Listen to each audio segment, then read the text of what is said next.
Tahu tak Kopi Hut Seksyen 7 dah buka?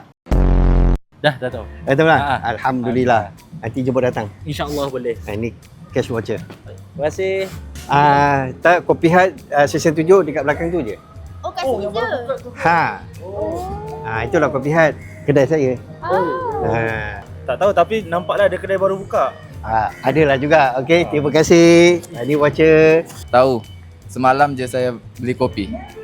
Malam mau beli. Okey, terima kasih. Ini voucher dia. Tahu saya adalah perasan dekat bangunan PKNS tu. Okey, dia pun tahu juga. Alhamdulillah. Ini voucher untuk datang Kopi Hut lah. Baik, terima kasih. Tahu. Dekat mana? Dekat belakang ni.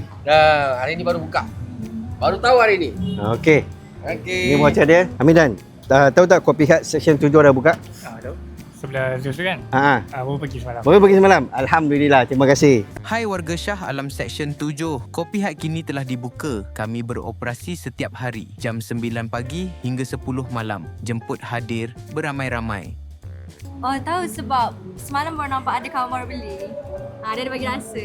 Oh, dia bagi rasa? Dia bagi Best rasa. ke? Memang best Alhamdulillah. Okey, ni voucher untuknya. Terima kasih. Terima kasih. Jumpa di Kopi Hut Shah Alam Seksyen 7. Life begin after ngopi.